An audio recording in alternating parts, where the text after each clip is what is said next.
네, 안녕하십니까. SF+ 자산운용에서 액티브 ETF 운용을 맡고 있는 피터입니다.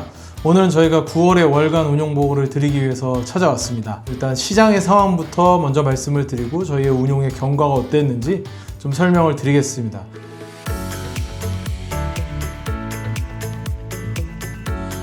먼저 시장 상황 같은 경우는 전 세계 시장들이 전반적으로 긍정적인 성장을 보여주면서 상승하는 흐름들을 보여줬습니다. 특히나 이제 좀 섹터별이나 주요 종목별로 한번 좀 살펴보자면요. GPU 기반의 네오 클라우드 데이터 센터에 대한 수요가 계속적으로 증가를 하고 있는 상황들이 여러 국면에서 좀 확인이 되고 있는 상황입니다. 이 네오 클라우드 데이터 센터라 하면 GPU를 대여하는 형태라고 보시면 될 것 같고요. 기존의 클라우드 서비스가 일반적인 데이터 저장의 용도였다면 네오 클라우드는 컴퓨팅 서비스라고 보시면 될 것 같습니다. 네오 클라우드 데이터 센터에 대한 수요가 증가를 한다는 것을 엔비디아도 확인시켜줬지만 9월에 가장 이제 쇼킹하게 확인시켜줬던 거는 오라클을 중심으로 한 데이터 센터 투자 관련 기업들의 기업 가치가 크게 상승을 하면서 상승을 주도하는 모습이었고요. 특히나 오라클은 오픈 AI와 협력을 하면서 수주 잔고가 150빌리언에서 450빌리언까지 3배 이상 늘어나는 그런 모습을 보여주면서 시장에 충격을 줬다라고 보시면 좋을 것 같습니다. 그리고 두 번째로는 자율주행 서비스 확산이 지속되는 흐름을 보여주는 가운데 일론 머스크에 대한 보상 패키지에 대해서도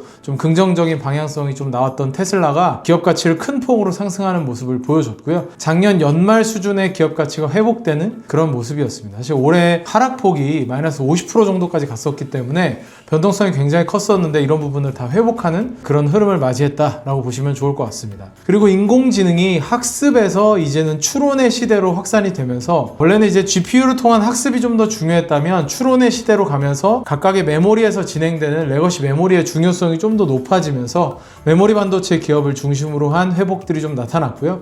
거기에 더해서 장비 업체들이 회복되는 흐름이었습니다. 왜냐하면 메모리 반도체 업계가 계속해서 웨이퍼 투입량을 축소하는 흐름이었는데 이제 다시 메모리 반도체가 중요해지면서 생산량을 늘릴 것으로 전망이 되고 캐펙스가 이어질 것으로 전망이 되면서 장비 업체들이 회복되는 흐름을 보여줬다라고 보시면 좋을 것 같습니다.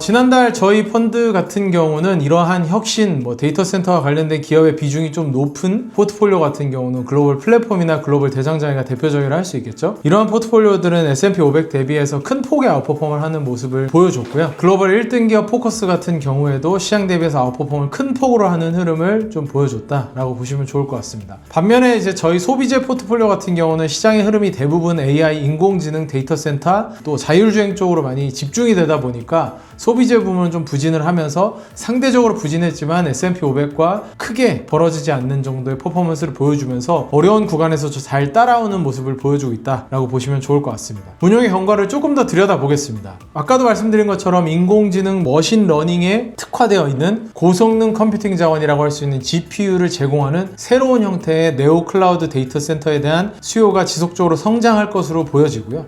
그러면서 관련 밸류체인 기업들이 긍정적으로 기여를 했습니다. 네오 클라우드 데이터 센터에 필요한 에이직 반도체라든지 네트워크 장비 같은 다양한 제품군을 다 담당을 하고 있는 브로드컴 같은 경우도 상승을 큰 폭으로 보여줬고요. 에이직이든 GPU든 지난달에 말씀드린 것처럼 최선단 공정 제조를 담당하는 파운드리 기업인 TSMC 같은 경우도 수요 증가로 기업 가치가 상승하는 모습을 보여줬습니다. 특히 TSMC 같은 경우는 웨이퍼 투입에 대한 단가를 더 인상하는 모습을 보여주면서 시장에서 대장장이 기업으로서의 지위가 더욱 확대되고 있는 모습을 확실하게 나타냈습니다. 그리고 이제 두 번째로는 전방산업의 치열한 경쟁 속에서 점유율을 확대해 나가는 후방의 대장장이 기업들도 저희에게 좀 긍정적인 흐름을 보여줬는데요. 전 세계 전기차 시장이 확대되는 가운데 ESS 시장까지 확대되면서 시장 점유율을 꾸준하게 올리고 있는 CATL도 신고가를 달성하면서 기여도가 높게 나타났고요. 데이터 센터 투자 확대에 따라서 핵심 부품이라든지 전반적인 설비 제조를 담당하는 기업들도 기업 가치가 상승을 하면서 저희 포트폴리오에 긍정적으로 기여를 하였습니다. 비중의 변화로는 이제 블록체인 기술이 본격적인 상용화를 가져갈 수 있게 만들어주는 스테이블 코인의 역할이 좀 확대되고 있는 국면을 보여주고 있고요. 거기에 더해서 서클이 발행하고 있는 USDC 같은 경우도 온체인 랜딩이라는 서비스를 통해서